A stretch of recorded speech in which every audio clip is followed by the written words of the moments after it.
Segunda parte. Cuestiones adicionales. Esta parte está formada por aquellas cuestiones que, de haberse expuesto en el cuerpo del texto de la primera parte, hubieran detenido excesivamente el decurso de los razonamientos. Y no solo eso, hacer estos largos excursus fuera del tema tratado en cada capítulo hubiera oscurecido mucho la claridad de la exposición. De ningún modo podían incrustarse en la ordenada sucesión de argumentos de la primera parte. Pero era triste no tratar ciertos asuntos que surgían y olvidarlos. De ningún modo esta segunda parte está formada por cuestiones menos importantes. Al revés, algunos de los hallazgos teológicos más relevantes acerca de esta temática en torno a las almas errantes están situados en esta segunda parte. Sección 1. La distinción entre ángeles caídos y demonios. La posibilidad de que existan seres angélicos cuya sentencia definitiva haya sido dejada para el tiempo del juicio final. Entre los teólogos de la Iglesia Católica, ha pasado a ser doctrina común que la determinación de los espíritus angélicos requirió poquísimo espacio en el Evo. No pocos autores hablan de una determinación casi instantánea. Para afirmar eso, se basan en el razonamiento inductivo que Santo Tomás adjudica a los espíritus angélicos como modo de usar su potencia intelectiva.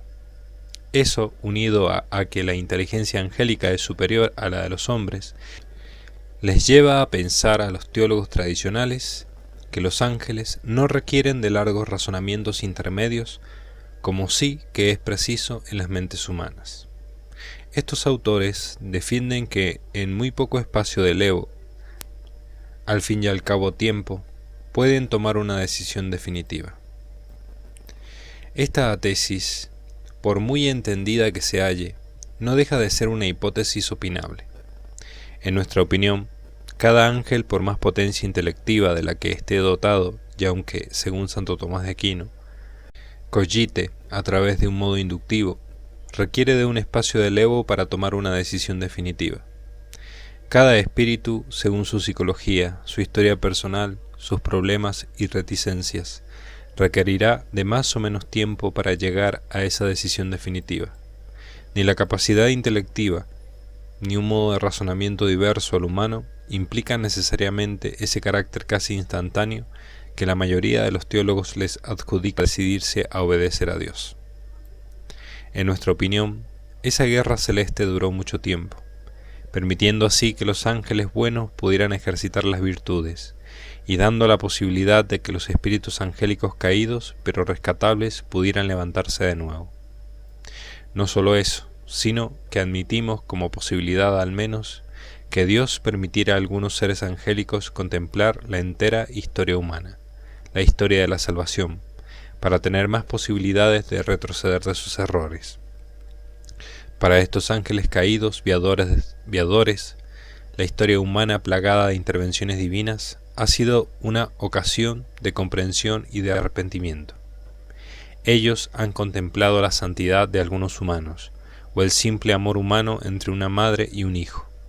Han sido testigos de impresionantes actos de heroísmo, de la salida del pueblo hebreo de Egipto, han asistido a las predicaciones de los profetas, han visto y escuchado finalmente al Hijo de Dios, a la Virgen María, a los místicos y mártires de la Iglesia. Ellos han leído las obras de los santos padres, los tratados de los grandes teólogos.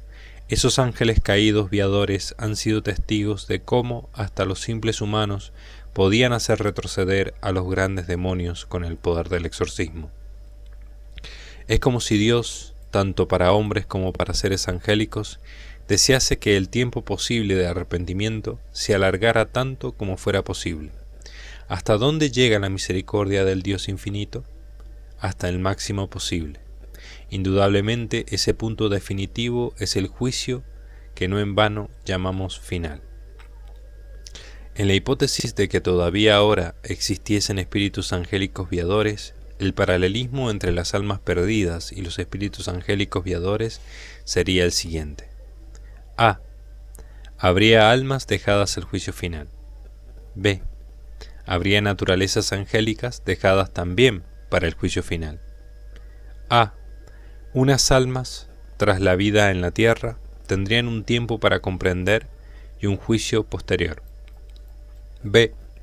Unos espíritus, tras la guerra en el cielo, tendrían un tiempo para comprender y también un juicio posterior. A. La mayor parte de los hombres tras la vida en la tierra se determinarían, pero no todos. B. La mayor parte de las naturalezas angélicas tras la guerra en el cielo se determinarían, pero no todos. A. Existirían almas perdidas que necesitan más tiempo para tomar una decisión definitiva. B. Existirían naturalezas angélicas perdidas, ángeles caídos, pero no determinados definitivamente. Si esta teoría es cierta, Jesucristo con su muerte ha redimido solo a los hombres, pero su pasión es también una enseñanza para los ángeles viadores. Del tema de la interconexión de las dos economías salvíficas, la humana y la angélica, ya hablamos en mi libro La tiniebla en el exorcismo.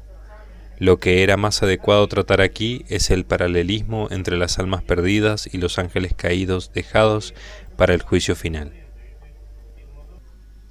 Sección 2. Sobre los hombres juzgando a ángeles en el juicio final. Merece que nos detengamos en un versículo ya mencionado. ¿No sabéis que juzgaremos a los ángeles? Primera carta a los Corintios, capítulo 6, versículo 3. ¿Cómo es posible que un hombre juzgue a otro ser libre, ángel o humano, con una repercusión escatológica? ¿Es que quedó algo por ser juzgado en el mundo angélico? ¿Queda posibilidad en ellos de algún tipo de responsabilidad punible tras su caída de los cielos?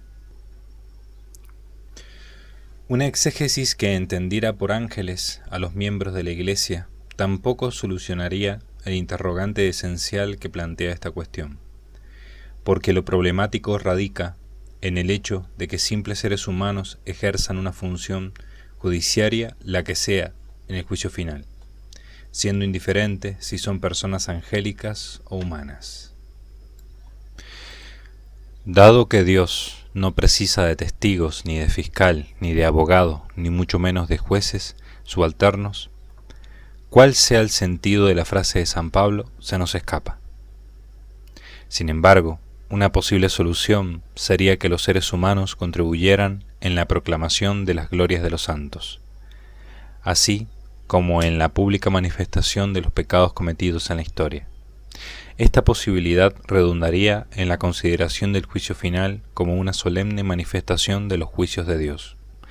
Otra posibilidad es que cada humano salvado exponga de modo resumido las tentaciones que sufrió de un determinado ángel caído y los sufrimientos que eso conllevó para su vida, y que el humano haga un último intento de tratar de convencer a ese ángel caído para que no siga el camino de Satanás y se arrepienta. Si esta posibilidad fuera cierta, el juicio final sería el último gran acto colectivo de llamada al arrepentimiento para aquellos espíritus no determinados. Y si ni siquiera con un acto público tan dramático se arrepintiesen, Dios separaría a los réprobos con una sentencia colectiva. De hecho, no haría falta una sentencia individual. Todos los que no se acercasen arrepentidos hacia Dios quedarían en el lado de la izquierda. En ese sentido, el juicio final sería un juicio colectivo con una sentencia colectiva. Entendido de esta manera, como aquí hemos expuesto, el juicio final sería muy largo. Pero por muy largo que fuese, podría tal vez durar años. Será un instante comparado con la eternidad. Aunque el juicio final durase un siglo entero o 2 siglos, no sería más que un minuto comparado con los millones de años sin fin que vendrían después. Recuérdese que habiendo cuerpo hay paso del tiempo material. Si el juicio final fuese, como piensan algunos, una proclamación colectiva y resumida, sería breve. En ese caso consistiría en una mera separación de las buenas ovejas y los rebeldes. Pero si el juicio final tiene caracteres de verdadero juicio, es decir, si cada víctima trata de un modo breve de hacer un último intento para que el malo comprenda el daño producido, entonces ha de ser un juicio largo en el tiempo, pues hay que juzgar a toda la humanidad y a todos los ángeles. Todo esto pueden parecer meras imaginaciones, pero no pretendemos elucubrar por elucubrar. Ese juicio definitivo o será breve y proclamativo, o será largo y decisivo. No hay más posibilidades, aunque sí que hay toda una gama de posibilidades intermedias. Nuestra opinión es que cuando la eternidad está en juego, pensamos que Dios dará todas las posibilidades para que ni uno solo de sus hijos se condene. Aunque para que esta visión del juicio final como una realidad decisiva pueda tener lugar, es necesario que existan almas y espíritus angélicos indeterminados. En ese caso, los humanos sí que ejerceremos de acusadores, de fiscales, pero ejerceremos de acusadores para bien, no para emitir sentencia. En nuestra acusación estará inserta una llamada dramática a doblar la rodilla, una angustiosa llamada, a que reconozcan que la línea de no retorno ya está allí clara y nítida. En ese sentido, los hombres sí que podemos cumplir un papel que vaya más allá de lo declarativo. Nosotros, seres humanos de carne y hueso, seremos el último argumento de un Dios que hace un último intento salvífico. El acusador por fin será acusado. Nuestras manos le señalarán como culpable.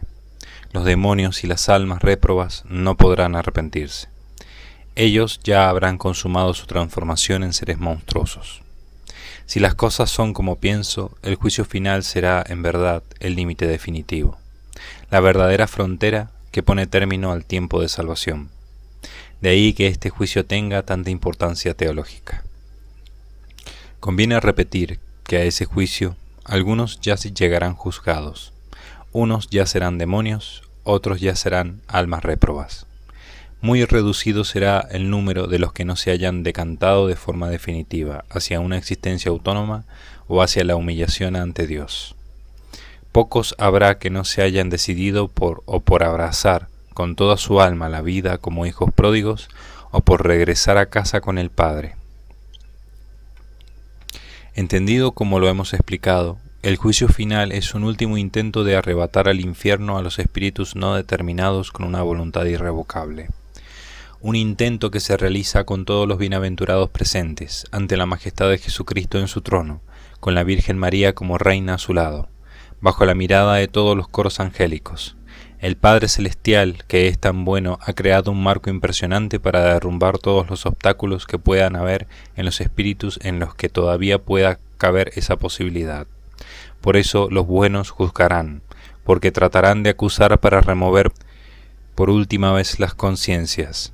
Será una acusación dramática, un último intento desesperado de que comprendan el mal realizado. Si a pesar de este intento de Dios, un intento grandioso como es Él, los espíritus que están en el límite resisten, entonces no habrá nada que hacer. Entonces eso será la prueba de que su voluntad es irreversible, definitiva y perfecta. Y eso es el infierno. El infierno es esa voluntad. Sección 3. Los niños que mueren sin bautismo. Reflexiones acerca del intermediacionismo y la suerte eterna de los niños sin uso de razón que mueren sin bautizar. El segundo concilio de León afirma: Credimus, illorum autem animas, qui in mortali peccato, velcum solo originali, decedunt moh in infernum descendere, poenis tamen disparibus puniendas. La suerte de los niños sin bautizar quizá pueda ser un quebradero para la teología, pero resulta una tabla de salvación para la tesis intermediacionista. Cuando los católicos hoy día leen este texto del Segundo Concilio de León muy frecuentemente se escandalizan. Es lógico, aquellos teólogos tenían una visión estricta, dura y legalista de la salvación. Ahora bien, debemos recordar que el mero hecho de existir no nos otorga derecho a la visión beatífica. Si eso fuera así, Dios podría haber decretado que todos, tras ser creados, pasáramos directamente a la bienaventuranza, sin tener que atravesar las penalidades de esta vida presente. Si los goces del cielo fueran iguales para todos, ¿para qué pasar a través de los sufrimientos de la vida? Pero la vida sobre la tierra se nos otorga para desarrollar nuestra alma, para hacer crecer las virtudes, para que pueda crecer el amor a Dios. Nivel de amor que será el mismo que esencialmente mantengamos en la eternidad, purificado, perfeccionado, pero esencialmente el mismo. Si la vida no tuviera como fin desarrollar el amor a Dios y las virtudes, ¿para qué sufrir como viadores, pudiendo entrar en la felicidad directamente, ahorrándonos el destierro sobre la tierra? Pero la prueba, tanto para los ángeles como para los humanos, es necesaria para que cada uno determine su nivel de amor a través de las propias decisiones. Y el nivel de amor es lo que determinará nuestro nivel de felicidad. El objeto de la felicidad en el cielo es el mismo para todos, exactamente el mismo, Dios. Pero, siendo el mismo premio, cada uno gozará según su amor y virtudes, según su propia personalidad y psicología, y en eso sí que hay grados, no puede ser de otra manera. Si Dios nos hubiera podido ahorrar el sufrimiento de la tierra, lo hubiera hecho. Él no se complace en que suframos, pero para que apareciera el amor en nosotros y aumentara este amor hasta llegar a ser ardiente, para que se desarrollaran las virtudes, no había otro remedio. Dios puede crear universos con su sola voluntad, pero para que aparezca el amor, tiene que crear un ser inteligente y darle libertad. No hay otra forma. Una vez que otorgás inteligencia y libertad, el amor puede desarrollarse y crecer. Los niños bautizados van al cielo, pero llegan con el grado mínimo de felicidad. Se les ahorra la prueba, sí, pero no pueden desarrollar ese amor. Morir como niño bautizado tiene esa ventaja y ese inconveniente. Si se me permite un símil, los niños bautizados y muertos sin uso de razón son como la hierba en las praderas del cielo. Para que aparezcan los robles, los grandes cedros del cielo, se hace necesario el tiempo, la perseverancia, las virtudes. Para desarrollar ciertas virtudes se hace necesario el sufrimiento. Incluso Adán y Eva, para desarrollar sus virtudes, hubieran sufrido a través del ascetismo, de la renuncia. No solo hubieran amado y trabajado, también hubieran tenido sus cruces. Renunciar a ellas supone renunciar a que la virtud llegue a perfección consumada. Adán y Eva, su progenie sin pecado original, los espíritus angélicos viadores, todos han tenido o hubieran tenido su cruz, su sufrimiento si hubieran querido llegar a ciertos niveles de amor.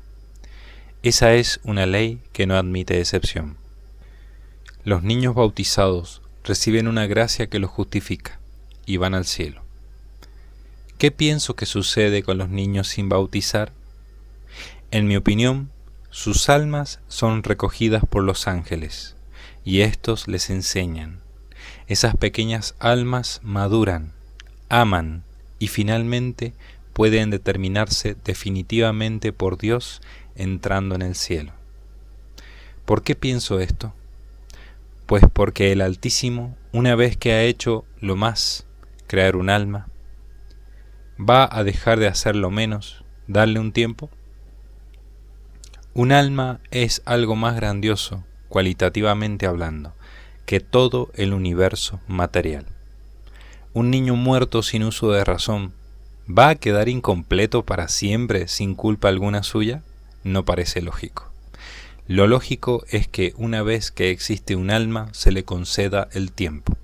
Lo contrario no sería lógico, pues significaría que millones de almas que han muerto por razones meramente biológicas, sin culpa de nadie, quedarían incompletas toda la eternidad. Muchos teólogos medievales, seguro que no todos, aunque no lo pusieran por escrito, creían estar obligados a pensar que estos niños no entraban en el cielo, por la rotundidad de las palabras de Jesucristo acerca de la necesidad del bautismo. La tradición literal de Marcos 16, versículo 16, es la siguiente: el que cree y es bautizado será salvado, pero el que no cree será condenado. Pero esa misma rotundidad es lo que nos lleva a pensar en la tesis del limbo de los niños entendido como un lugar de maduración. Allí podrán creer y lavarse de las deficiencias de su herencia humana. Cuando yo era un seminarista y oía hablar del limbo, me parecía increíble que algunos teólogos de épocas pasadas pudieran ser tan crueles, hablando del destino de millones de seres humanos. Sabía íntimamente que tenía que haber una alternativa a ese destino eterno sin ver a Dios. Pero es cierto que las palabras de Cristo parecían no dejar alternativa. Al final quedaba la pregunta: ¿nos tomamos en serio las palabras del Evangelio, las enseñanzas de Dios hecho hombre? Y así he pasado de ser totalmente contrario a la existencia del limbo de los niños, a estar totalmente a favor de la existencia de éste.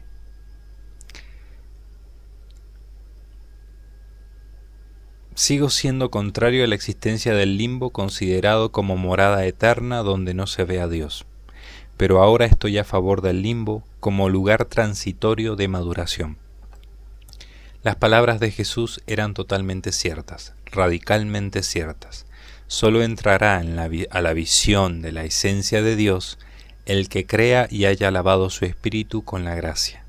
Y eso es totalmente cierto, sin excepciones, porque hasta los niños sin uso de razón podrán hacerlo. Ahora bien, todo esto supone una nueva pregunta. Entonces, para los niños bautizados que mueren sin uso de razón, ¿no hubiera sido mejor para ellos pasar por la prueba de ese limbo? ¿Están en mejor situación los niños no bautizados que pasen por una prueba y que por tanto se puedan determinar su amor a Dios con un nivel concreto de amor que no los niños bautizados que no pasan por esa prueba? ¿Qué nivel de caridad poseen los niños bautizados que mueren sin uso de razón? ¿El mínimo? ¿Hay algún modo por el que ese amor pueda acrecentarse antes de entrar en la bienaventuranza? ¿O todos esos infantes tienen un mismo nivel de amor? Desgraciadamente no tengo respuesta segura para estas preguntas, pero me atrevo a aventurar que los niños bautizados sin uso de razón tal vez pasen un pequeño periodo de tiempo en el limbo de manera que puedan hacer florecer la semilla del bautismo. Los niños sin uso de razón son como ángeles, no son de naturaleza angélica, su sustancia es distinta, pero son como ángeles. ¿Por qué? Incluso los niños bautizados no pueden disfrutar del don de un mínimo espacio para hacer crecer la semilla del bautismo. ¿Por qué no pueden tener un reducido tiempo de viadores, brevísimo según el tiempo humano, pero intenso y suficiente según el tiempo de los espíritus? Quizá a nivel del tiempo humano no sería más allá de un día, pero en el Evo eso supondría una formidable gama de posibilidades que fijaría su alma para toda la eternidad. Un espacio reducido de Evo que les permitiría desarrollar el amor y las virtudes, lo mismo que pudieron hacerlo los ángeles en su tiempo de viadores.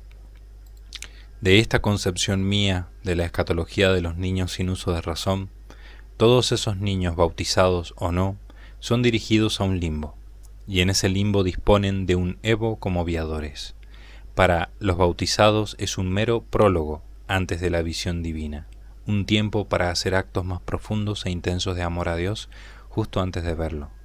Por supuesto que esta visión que tengo de la escatología de los niños no bautizados sin uso de razón no es más que una hipótesis, pero una hipótesis que encaja en los versículos de la Biblia y que es totalmente acorde con la razón. Sección 4. La inserción de la tesis intermediacionista dentro del esquema tradicional de la escatología. Según la tesis intermediacionista, los espíritus perdidos podrían orar, pero no merecer. Lo único que podrían hacer es buscar la luz, y para encontrar esa luz deben aceptar su culpa, pedir perdón y llamar a Dios. No se trata de una búsqueda geográfica de la luz, sino de algo espiritual, que consiste esencialmente en comprender qué hicieron mal mientras estuvieron con vida en el mundo, por lo cual este estado sería técnicamente un estado de purificación.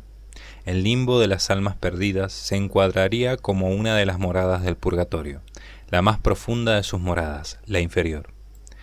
Purgatorium significa lugar de purificación. Limbus significa franja, borde. El limbo de las almas perdidas sería la franja inferior del purgatorio, la zona que limita con el infierno. Este limbo, al ser un lugar de purificación, no sería una morada distinta del purgatorio. De aceptar esta tesis, el esquema de las moradas de ultratumba sería el siguiente. Cielo. Para los que ya están en la presencia de Dios, gozando de su faz. Estado intermedio. Estado de purificación, de maduración, de comprensión. En este estado podrían distinguirse 4 moradas. Purgatorio común, para los que murieron arrepentidos de sus pecados y amando a Dios, dispuestos a hacer lo que el Creador determinase. Limbo de los muertos sin uso de razón, para los niños y otras almas, como los deficientes mentales, que nunca tuvieron la capacidad de realizar actos verdaderamente humanos. Seno de Abraham, este ya no existe, pero fue un estado donde las almas esperaron a entrar en el cielo. Como es lógico, esperaron purificándose. No esperaron inactivas, sino amando y comprendiendo, aún sin aumentar mérito. Franja de las almas perdidas, para los que cayeron al borde del infierno, pero sin entrar en él. Infierno, para los que rechazan a Dios, es la morada de los que definitivamente quieren vivir libres de Dios. Este esquema explicaría la suerte eterna de los niños sin uso de razón, que han muerto sin bautismo. Desde esta perspectiva, tras la muerte se abriría para los infantes, sin prisa, la perspectiva de un tiempo de comprensión y de posterior determinación en cuanto fueran capaces de ello. Ese tiempo en el limbo sería para ellos similar al de los ángeles en su etapa de viadores.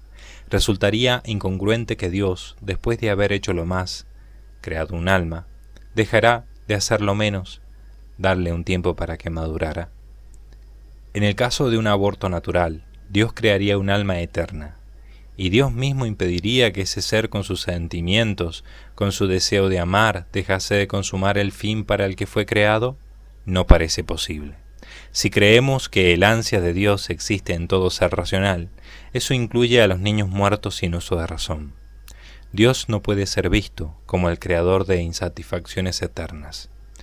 Millones de almas insatisfechas, sin que medie otra razón que una causa biológica que no permitió que esa alma madurara. Lo lógico es pensar que esos niños tienen un tiempo de viadores como los ángeles. Es cierto que el magisterio ordinario nos ofrece afirmaciones que a algunos les podrían parecer honestamente que no son compatibles con el intermediacionismo. Ahora bien, los defensores del intermediacionismo podrían apelar a que estaríamos incurriendo en el mismo error que hubiera caído un teólogo del siglo XV, que al leer los textos magisteriales acerca de la suerte de los niños muertos sin bautismo, creyera que la fe le obligaba a pensar que esos niños estaban condenados. Ha sido necesaria la reflexión de siglos para entender que al mismo tiempo que las expresiones del magisterio no estaban erradas, había otros medios por los que Dios podía salvar a esos niños. Del mismo modo, los intermediacionistas se preguntarían si manteniendo la verdad de todos los textos magisteriales aducidos, no quedaría espacio teológico para la tesis de las almas perdidas o el limbo de los niños. La cuestión no es si esas afirmaciones pontificias no son verdaderas, sino si la citada tesis puede inscribirse en ese esquema tradicional.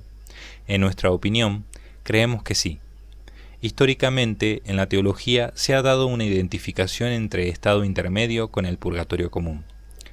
Pero el estado intermedio puede ser más que eso, aunque solo sea por el hecho de que durante mucho tiempo existió el seno de Abraham. Sección 5. La gracia y la determinación definitiva.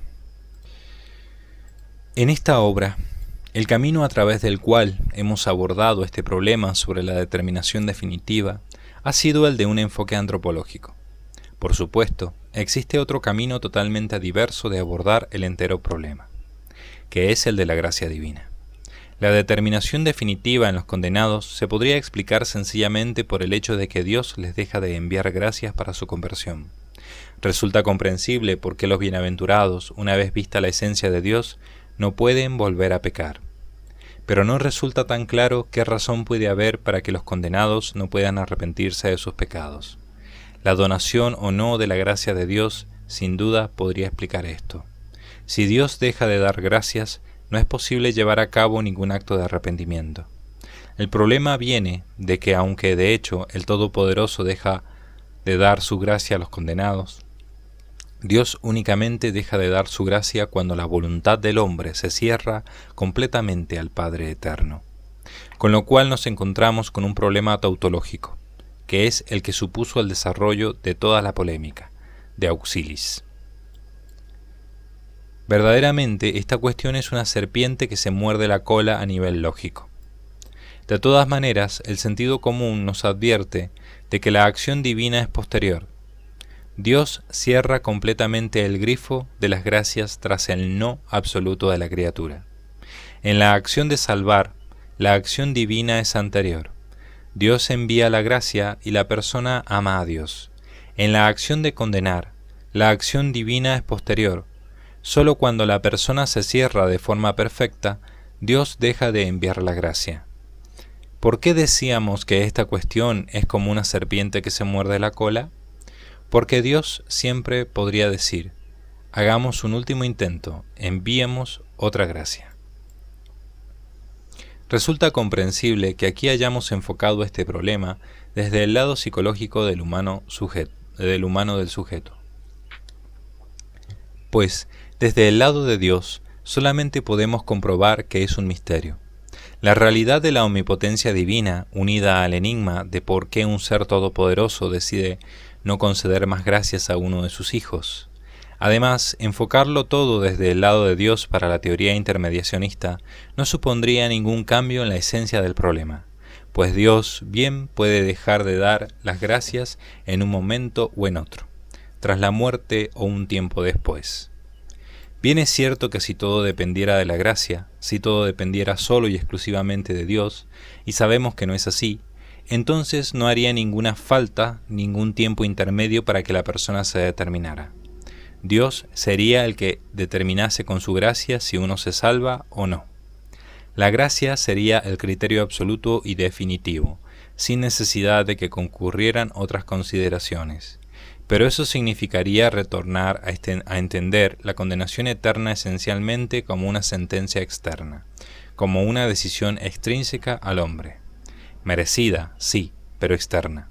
Merecida en cuanto que sin la gracia pecamos y nos alejamos de Dios, pero externa en cuanto que la esencia del problema dependería en esa perspectiva, en última instancia, del otorgar o no la gracia del arrepentimiento. Este camino fue muy explorado en la polémica de Auxilis, pero en el siglo XX ha existido un notable esfuerzo teológico por tratar de comprender que esa condenación eterna no viene por parte de Dios, sino por parte de la persona que se cierra a la misericordia.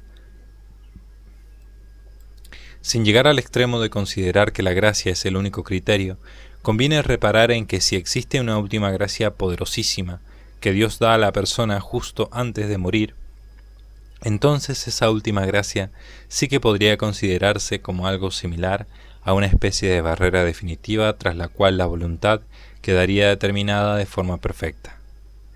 Si Dios con cada ser humano otorga una última gracia en la que despliega una verdadera sobreabundancia de amor y de emociones al arrepentimiento, además de dar simultáneamente el conocimiento de lo que supondría rechazar tal gracia, entonces eso sería una verdadera razón que explicaría el porqué de la determinación automática que supone la muerte. No sería el hecho de la muerte por sí mismo lo que determinaría a la persona, sino que lo que la determinaría sería la contundencia de la última gracia. Esta sería una gratia superior definitiva.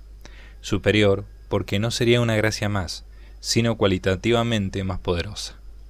No en vano, pues sería el último intento de Dios por salvar la eternidad de alguien. Y sería definitiva, porque constituiría la gracia que define un límite entre las gracias que se reciben en el estado de purificación, en el estado de que la aceptes y te salves, o la ausencia total de gracia, en el estado de condenación. Entendida así toda la cuestión de la salvación, sería el rechazo a la gracia última, a la gracia sobreabundante y cualitativamente diversa de las terrenas, la que determinaría que el rechazo a ésta supusiera una determinación irrevocable de la voluntad. Pues sabiendo todo lo que pierde el alma con esa decisión, sabiendo que es la última gracia, el alma escogería la opción del alejamiento. Esta sería una posible vía de solución que se inscribiría entre la postura de la condenación como algo meramente externo, judicial por parte de Dios, y la postura psicológica que no entiende cómo se puede tomar una decisión eternamente irreversible. Sección 6. La cuestión de la administración de los sacramentos post-mortem. Resulta evidente que los sacerdotes no pueden comenzar a hacer experimentos con los sacramentos, pero queda en pie la cuestión teórica planteada. ¿Es válido un sacramento post-mortem? ¿Tendría eficacia el poder sacramental de un sacerdote si un alma sin cuerpo le pidiese el sacramento de la confesión? Aun dejando claro el deber de obrar con los sacramentos según el modo de actuar que nos ha llegado por la tradición, la cuestión teórica no deja de ser interesante. Algunos sacramentos requieren la presencia del cuerpo material, del que recibe el signo, pues se aplica una materia sobre esa corporalidad. En la confesión no existe ese requisito. La materia del sacramento de la confesión, a diferencia de otros, no requiere de ningún elemento material, tal como el agua o una unción. Para bautizar, el ministro requiere tener ante sí un ser humano con cuerpo y alma para aplicar el sacramento. Pero en la confesión basta que alguien confiese sus pecados. Además, Jesús entregó el poder de perdonar, sin que nos conste limitación alguna. Habiendo arrepentimiento, parecería que no habría óbice en aplicar el poder de Cristo. Ahora bien, nos encontramos con un problema que, en mi opinión, no hace posible la administración de este sacramento. Cuando un vivo se presenta ante el ministro y solicita el sacramento, la identificación del receptor del sacramento no plantea duda alguna. Tengo ante mí a un ser humano que pide perdón a Dios. Pero cuando una supuesta alma se manifiesta, dado que no tiene cuerpo, normalmente lo hará a través de un cuerpo humano en el trance de la posesión o al menos de la mediumnidad. ¿Cómo sabrá el ministro que no es un demonio el que está hablando, haciéndose pasar por un alma? ¿Cómo se tiene la seguridad de que no es el subconsciente de la persona que cree estar posesa? La respuesta es que no se puede tener esa certeza, por lo cual, en esa situación, nunca se tendrá la seguridad de estar aplicando la forma del sacramento, la fórmula, a la materia adecuada en este sacramento. La materia son los pecados confesados por una persona arrepentida. Lo que oye el exorcista a través de un poseso, ¿son pecados de un alma arrepentida o es engaño de un demonio que se hace pasar por un alma para hacer perder tiempo al exorcista? Por lo cual, en una materia tan sagrada, creemos que no se debe obrar fuera de la tradición. Peor todavía si el ministro intentara conferir otros sacramentos distintos de la confesión, pues de ese modo nos encontraríamos con exorcistas que acabarían echando agua en el aire pronunciando la fórmula del bautismo, o ungiendo en el aire pronunciando la fórmula de la confirmación. La sacralidad del acto acabaría convirtiéndose en gestos en el aire, en sacramentos hipotéticos, o se acabaría administrando esos sacramentos a vivos con la intención de que tal acto valiera para los muertos. El problema es que con algo tan sagrado como los sacramentos debemos atenernos a lo que hemos recibido. ¿Qué son y cómo se usan los sacramentos? Es algo transmitido de generación en generación, y a ello debemos ajustarnos. Habiendo afirmado lo anterior, con toda fuerza, no parece, a nivel teórico, imposible que el poder de Cristo entregado a los apóstoles para perdonar en el sacramento de la confesión no se pudiera aplicar a las almas localizadas en este estado. Sería realmente algo bello el que el poder de la Iglesia fuese tan grande que pudiese alcanzar más allá de la muerte. Las absoluciones del sacerdote mexicano, en el caso descrito en esta obra, como la absolución del Padre Amorth, también mencionada en esta obra, aplicando su poder sacerdotal a almas en esta situación, no parecen acciones reprensibles. Pueden ser consentidas como excepción. Puede haber un silencio jerárquico siempre que sean realizadas por sacerdotes de gran prudencia y vida espiritual. Si la venerabilidad del ministro es indiscutible, y este tipo de acciones son excepcionales y no se van a extender a otros sacerdotes, no es necesario que el obispo se sienta en la necesidad de emitir una prohibición expresa. Digamos que se les puede conceder el beneficio de la duda y dejar pasar el tiempo hasta que la Iglesia diga algo, si es que algún día lo dice, que probablemente no. Pero el no sentirse obligado a emitir una prohibición debe ir unido a evitar que este modo de obrar se extienda. Debe abrirse un tiempo de reflexión entre los teólogos especializados para llegar a algún tipo de conclusión. Mientras no se llegue a un consenso, se puede continuar en esta situación algo imprecisa. Mantenimiento de la tradición junto a la no prohibición de actos individuales de sacerdotes de gran venerabilidad. Pero, como norma general, los obispos prohibirán a sus exorcistas la administración de sacramentos post-mortem, de cualquier modo que se haga. Si existen esas almas perdidas, bastará con encaminarlas hacia el arrepentimiento y la contrición.